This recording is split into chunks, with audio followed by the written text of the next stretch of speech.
sa 3 traffic enforcer na ito sa nabotas. Pinagtakpan daw kasi ng 3 ang kasama nilang nabaril daw sa kapwa rin nilang traffic enforcer na si Jesse Dizon. Galing daw sa pagpapatrol noon ang mga traffic enforcer, sakay ng mobil na minamaneho ng biktima. Galing po kami ng Acacia, tapos nagtuloy po kami Potrero, tapos hatid po namin yung AO namin para umuwi na po. Tapos doon na po yung pangyayaring. Ilang saglit lang, biglang may pumutok na baril galing sa loob ng sasakyan. Agad tumakas ang 2 sa 6 na sakay ng mobil. At naiwan na lang sina Gerson Santiago, Fernando Santos at Marlon Arenas. At ang biktima na isinugod sa ospital. Pero nang tanungin kung sino ang nagpaputok ng baril, ni isa sa kanila walang maisagot. Yung ano po, yung kasama, tingin ko po kasama rin namin kasi sir, nung narinig po kasi namin lang naputok, bali, hindi na po kami kagad lumingon eh. Hindi na po ako kagad lumingon. Lumalabas na si Edgar Viana na isa sa mga enforcer ang may dala ng baril. Nakainom daw ang suspect at posibleng pinaglalaruan ng baril. Yung kasama nila meron daw dalang baril. Hindi naman nila maano kung naglaro ba o ba't pumutok. May mga iba, mga may lasing na araw eh. Pinaghahanap pa ang suspect habang inaalam pa kung sadya o aksidente ang pamamaril. Jay De Castro, News 5.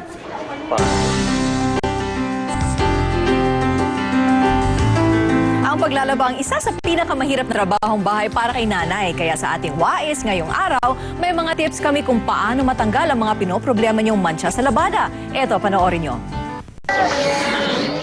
Maglaba ay di biro. Bukod sa gastos sa sabon at tubig, problema pa ni Mrs. ang matinding mga mancha sa damit. Mancha numero 1, dugo. Gumamit ng hydrogen peroxide o agua oxinado. Kung sa sugat bumubula ito, ganun din ang epekto nito sa dugo ng nasa damit. Patakan ng hydrogen peroxide ang mancha at banlawan ito ng malamig na tubig.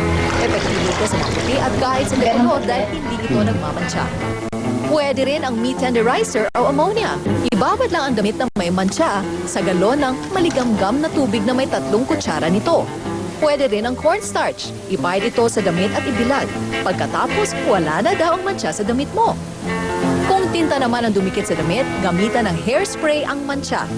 Kung natunaw na kandila naman, lagyan ng paper towel ang magkabilang bahagi ng damit at plantsahin. Kung chewing gum ang dumikit, pahiran lang ng yelo hanggang tumigas ang bubble gum. Kayurin na ito pagkatapos. Kung chocolate, gumamit lang ng ammonia at labhan sa malamig na tubig.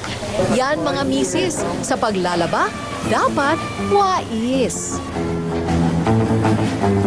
Kapapasok lang na balita, 6 na taong napaulat na nasugatan matapos biglang tumigil ang tren ng MRT habang bumibiyahe mula Cubao papuntang Santolan Station bandang alas 10 kaninang umaga. Napilitan daw maglakad sa riles ng tren ng mga pasahero.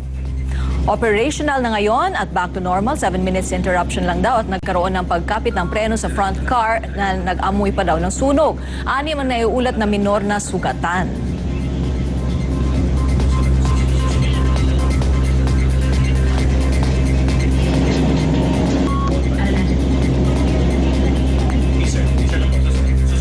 Susunod. Yung head of department, po siya, kung ganon.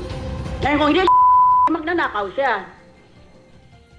Senadora Miriam Santiago, binanatan si dating Defense Secretary Angelo Reyes na nagpabayaraw noon sa pagpupuslit ng pera ni AFP Controller Carlos Garcia.